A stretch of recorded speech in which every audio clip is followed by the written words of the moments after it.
Good morning. Welcome to Hari's Helping Hands.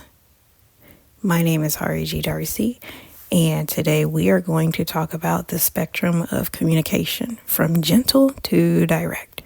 Now, not every moment calls for the same tone or approach. So, we're going to learn and discover when to lean into gentle communication, when to stand firm, and how to express yourself with clarity, purpose, and care in any situation.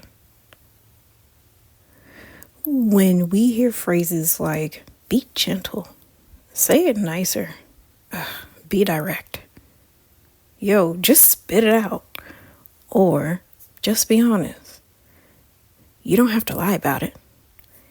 It can slowly turn the way we communicate into a personality trait rather than an effective life skill. People begin to identify as either a soft communicator or a hard communicator, making the idea and effort behind communication limiting and discouraging. Like I said, in this post, we're going to talk about various styles of communication and how to use both without shrinking yourself or forcing yourself into a role that doesn't fit. Soft communication, focuses on tone, emotional awareness, and relational sensitivity. It often includes careful wording, empathy, and reassurance. People who use this style tend to pay very close attention to how their words may affect others. I do this a lot when I used to work in the call center. I kid you not.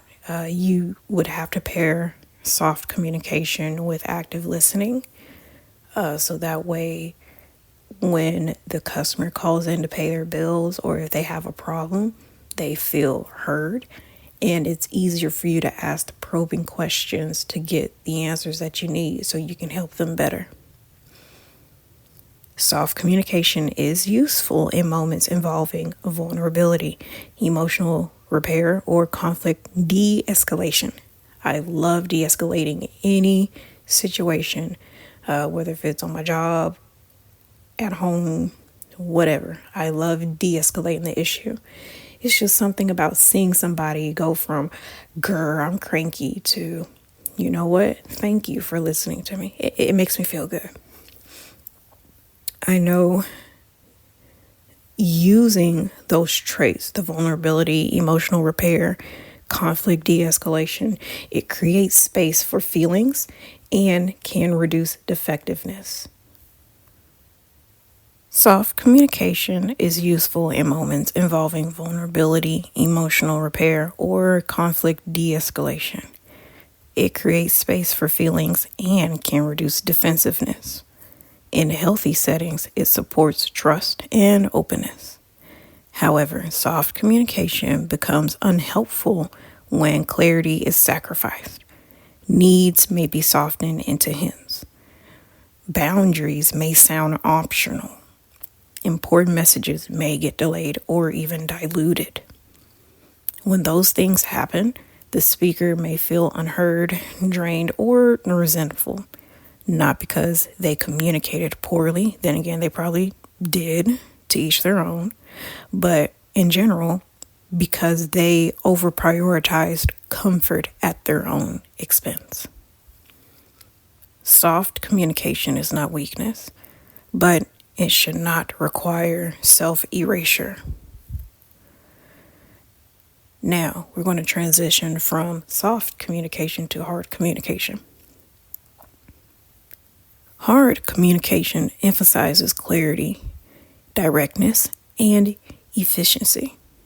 It focuses on what needs to be said with fewer emotional buffers. People tend to use this style in decision-making situations, boundary setting situations, and even problem-solving situations. Hard communication is very, very, very helpful when expectations need to be clearer or just need to be clear across the board, when patterns need to be addressed, or when time and energy are limited. We don't have time to sit here and ponder around this idea. Just tell me, do you want this or not? If so, do that. If not, sit down somewhere. Hard communication reduces ambiguity and prevents repeated misunderstandings. However, soft communication becomes unhelpful when clarity is sacrificed. Needs may be softened into hints. Boundaries may sound optional. Important messages may get delayed or even diluted. Those are not good things, okay? When this happens, the speaker may feel unheard, drained, or resentful. Not because they communicated poorly, but because they overprioritize comfort at their own expense. Soft communication is not weakness, but it should not require self-erasure. Now, some of y'all are probably asking, what is hard communication? I'm glad you asked. And if you didn't, I'm glad you made an attempt to ask. Hard communication, on the other hand, emphasizes clarity, directness, and efficiency. It focuses on what needs to be said with fewer emotional buffers. This style is often used in decision-making, boundary setting, and problem-solving. Hard communication is helpful when expectations need to be clear, when patterns need to be addressed, or when time and energy are limited, which means when I ask you to do something, either you do it or you let me know why you can't do it so I can find somebody else who can. Okay? It reduces and prevents repeated misunderstandings. Sometimes we have to stand firm when we communicate and not come off as bossy or vindictive, or there's another word I just had in my head, but I can't think of it. Rude. Using hard communication does help a lot. It can be misunderstood because a lot of times people focus on how you're saying it instead of what you're saying. And I've noticed lately, from going from Texas unexpectedly to living in Louisiana, being within the environment, even though I had some interaction with people, coming back to Texas, I've noticed a huge shift in not just my personality, but also how I communicate with people. I've gone I don't want to say haywire, but I have transitioned my communication style. I went from very gentle, happy, and bubbly, social butterfly, to I'll just be quiet. It's best to be seen and not heard, to I'm very roundabout. I'm not distracted per se, but I can be very harsh with my tone, even though what I'm saying is not harsh. Sometimes the downside with hard communication is when it lacks emotional awareness. Sometimes people are like, okay, I hear you, but you're not listening to me, and you might feel some type of way. Without care, it can feel abrupt, dismissive, or even unsafe to the listener. The listener may actually disengage with what you're saying if you're a little harsh with your communication. Again, it's not always about what you're saying. It can also be how you're saying it, and if the situation actually calls for it. Hard communication is not aggression. Please, guys, please, because I personally hate this myself. I'm not an angry person. I get very passionate with certain conversations. I truly do. But don't associate me with anger. If I am angry, I will tell you I'm angry.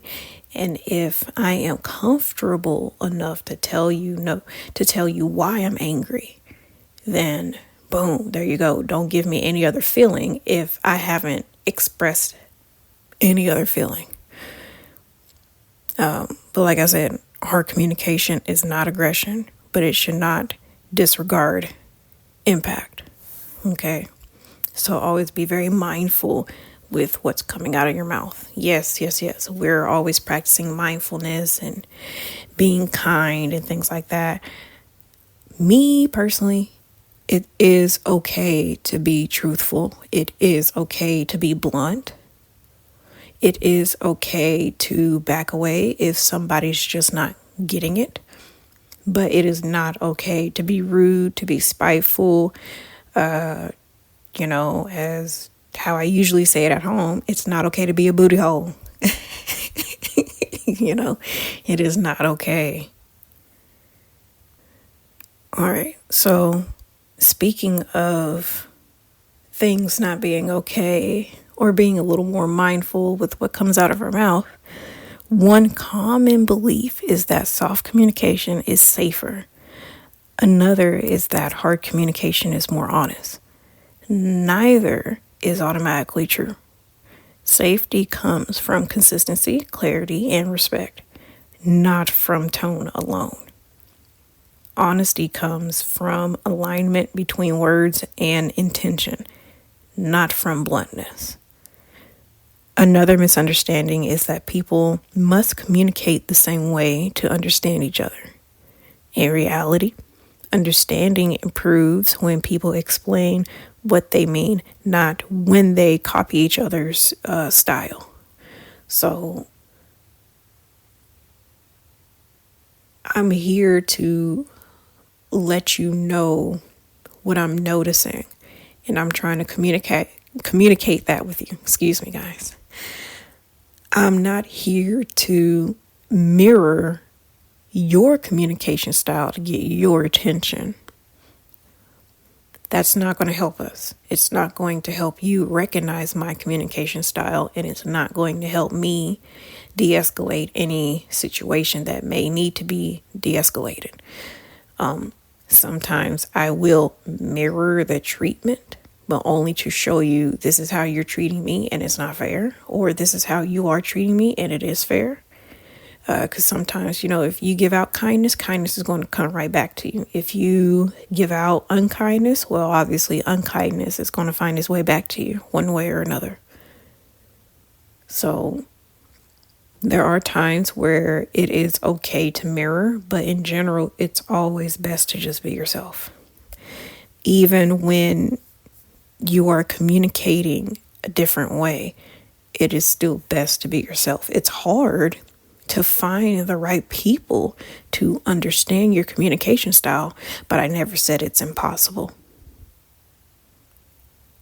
Now, healthy communication is flexible.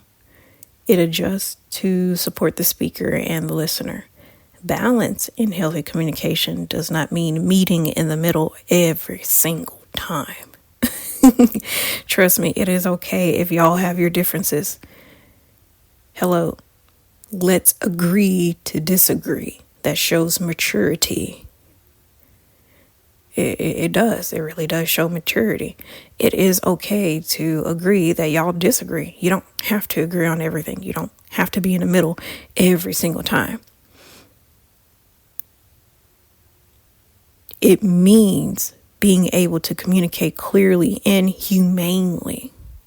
Okay? When you're thinking about balance just it means just that. It doesn't just mean equal everything out. No, it means, okay? It means healthy communication, being able to communicate clearly and humanely. Think of it as expressing needs without apologizing for their existence, okay? You're setting boundaries without hostility or even over-explaining, and I'm an over-explainer. I hate it when I'm in an environment where I can't communicate in my own way. I have to put on a different mask just to communicate with that person or that group of people. It feels like I'm hiding who I am initially. Now, there will come times where, say, if I'm doing something professionally or if I'm creating certain type of content, then yes, I will change up, but still be myself. However, in my past relationships, it wasn't that smooth. Both parties, myself and the other person, we showed up after we exposed ourselves for who we really are. We started wearing masks upon masks upon masks, like a lot of them. And it made it hard for us to agree, even on the simplest things like, when did you want to pay this bill? Or what did you want for dinner? I'm tired. Is it okay if you can just take over for the next night or two? I'm burned out. Like, I even had a hard time asking for help. I had a very, very, very hard time asking for help because I just did not trust the other person to pull through for me. I did not have a lot of faith in that person that they'll be able to maintain a happy-go-lucky, productive household. I was afraid that their personality, their communication style, their habits will push my children away from them, thus making me come off of break or burnout leave or whatever you want to call it. It'll force me to cut that me time in half significantly, just to not only repair damages, but still be that foundation. So there's a lot that goes into finding the right balance in your household, not just as a parent, not just as a spouse, not just as a college student or high school student or whatever. Everything you do in life has balance. Everything that you touch, that you see, that you think, that you believe in has to have certain levels of balance. It may not be 50-50, but it has to balance out with whatever other noise in your life that's messing with you. Not the noise that's getting on your nerves, but the noise that's truly messing with you. Those toxic voices. Oh, you're never good enough. Okay. What am I good at? Okay. You might be saying I'm not good enough. Well, what am I good at? I'm good at this. It may outweigh the negativity, but at least you're finding a better balance in your life because you are allowing yourself to understand, to love, to appreciate, to recognize who you are, what you believe in, and so much more. Okay. I'm so sorry. This is just one of those things where we don't really sit down and take time for ourselves to really understand who we are and the direction that we want to go in, unless somebody like myself put together like bare basic content, but we put ourselves into the content. And half the times it's not even our 100%. Like my 100%, it's not fully here yet. It's not here yet. But you're still getting me because I've been in this position plenty of times. I will be in this position again. It's life. It's going to happen. It's inevitable. Okay. So it's always best to figure out your communication style and then make it better. Don't just sit there and be like, oh, this is how I communicate. Y'all better adjust to it or call it a day. No. Know your communication style. Embrace your communication style. And then make it better. When you're a child, you communicated a certain way. When you were a preteen, you communicated a certain way. When you were a teenager, you communicated a certain way. When you were a young adult, you communicated a certain way. When you're a grown-up, you communicated a certain way. When you're approaching your 50s, you communicated a certain way. When you're older and out of your 50s, you for sure communicated a certain way. There are different levels of communication. There's different levels of headspaces. There's different levels of mindsets. A child, believe it or not, can be just as wise as a 30-year-old. A 30-year-old can be just as wise as a toddler. You just don't know unless you communicate. And even then, when you do know, don't just sit there and accept it. Just say, hey, I like your communication style.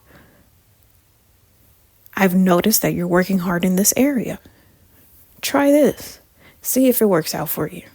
You're not dismissing their hard work. You're not telling them what they're doing is wrong. You're just communicating, hey, I notice you. I see how hard you're working towards whatever that you're trying to work hard towards. Here's a little nugget for free. Okay? That's it. That's the whole point of this post. That's the whole point of this episode. That's the whole point of everything that we're talking about today. It's not to tell you what you're doing is wrong. It's to show you there are other ways to climb this mountain too, you know. Now, there's one more thing we will talk about before we call it closed for the day. Call it closed. Call it closed. What are we closing? Our browsers?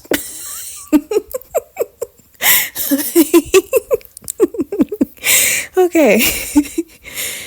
So this next subtopic that we're going to focus on is the why. Okay. Why people feel pressure to choose one. Okay. Many people grow up in environments where one communication style is framed as right, quote unquote, and the other as wrong, quote unquote. Softness may be praised as polite or mature, while firmness is labeled as rude or aggressive, or like I mentioned earlier, being a booty hole. Okay. In other settings, emotional expression is discouraged and directness is rewarded as the only acceptable form of honesty. Over time, people adapt and rely on the style that protected them most consistently, even if it no longer serves them in adulthood. Just like what I mentioned earlier, okay? You have to grow with your communication. You just cannot be the same way because who you were, toddler stage is totally different, preteen, young adult, retirement age, all of that. It's totally different.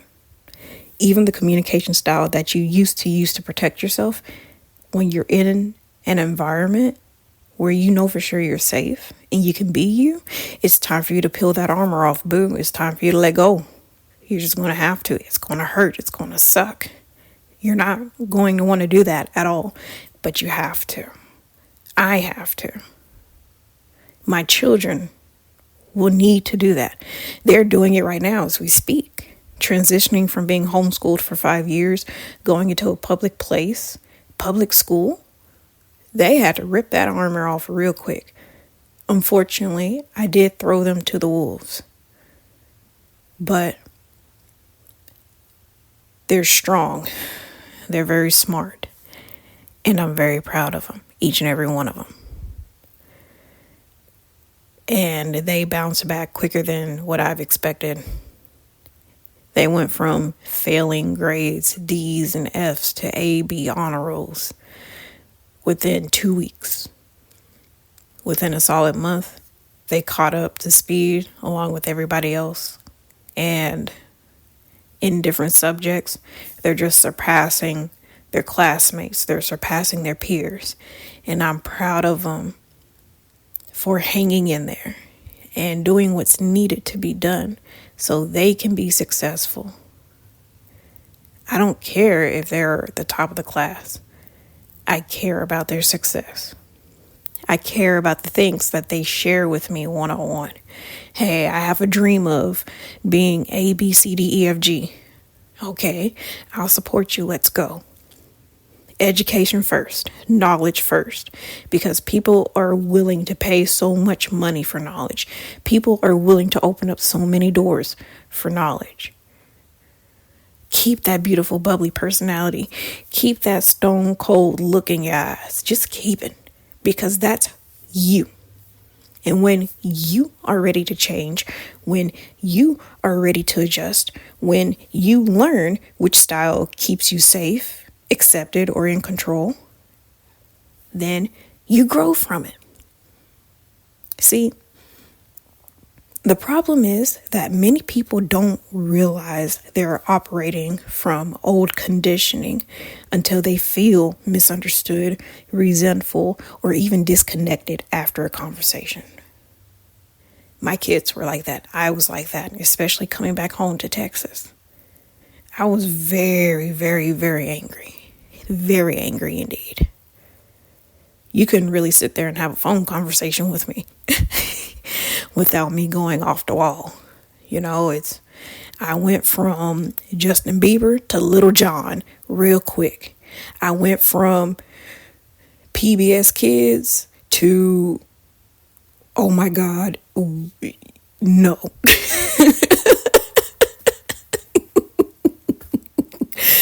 I had to change to keep myself from burning any bridges that I thought was already burnt when I walked away, but it turns out it was just collecting dust. I had to put to rest the Hari that had to survive, the Hari that grown. What is grown? Okay, I'm so sorry, guys. I know we have to be focused on the subject, but it is okay to laugh every now and then. That's just who I am. That's just who I am. But I've grown cold for a very long time. Not just from the relationship, but really from the stress, the unpredictable changes that didn't make sense. It hardened me very quickly. So coming back home and just slowing down, being on maternity leave and slowing down even more, walking away from my job, slowing down extremely, I've learned this is who I'm meant to be. I'm meant to be helpful somewhere. My communication was a little harsh. I did hurt a lot of feelings. Even though I was speaking truth, it didn't sound like I was being helpful. When communication turns into a role you perform rather than a tool you use, it does become very challenging. It becomes very, very challenging to adjust and to understand what's happening and why it's happening. However, once you see the pattern clearly, you gain the freedom to choose differently rather than repeating what once felt like the only option. All right. Well, we had a lot of fun today. Let's go ahead and wrap this thing up so we can practice better communication habits. Remember, communication is a skill meant to be adaptable, not a fixed personality trait. It helps us understand how and when to use different approaches depending on the situation. Soft communication emphasizes emotional awareness and relational sensitivity, while hard or direct communication emphasizes clarity and efficiency. Both styles can become ineffective when used without awareness of context. Relying too heavily on one approach can lead to miscommunication or confusion. Instead of limiting yourself to a single style, it is more helpful to stay flexible and expand your range of communication skills. Practicing healthier communication habits allow you to adjust without shrinking yourself or losing clarity. These habits may include expressing needs clearly, using empathy without taking responsibility for others' emotions, practicing reassurance and thoughtful wording, maintaining appropriate emotional awareness, and preventing repeated misunderstandings through clarity and consistency. So, before you go, challenge yourself to try a different communication style with someone you trust. Pay attention to both the psychological and relational dynamics during the conversation. When communication is intentional and emotionally present, it supports stronger, more reliable, and healthier relationships over time. With that being said, thank you so much for choosing Hari's Helping Hands. If you're listening to this on my podcast, Listening and Learning with Hari, thank you so much for chiming in. I look forward to speaking to you guys again real soon. Before we go as well, we got to do our usual thing, okay? I love you. You are loved. You are appreciated. You are adored. You mean the whole world to me. I don't care what anybody says. You are fantastic. And I want you to know that. I don't care who's watching or who's not watching. You're just as important as the next person. And I know whatever that you're wanting to do in life, it is achievable. Now go out there and be yourself. And remember, I'm loving you. You have somebody in your corner. Thank you for joining and have a beautiful rest of your day.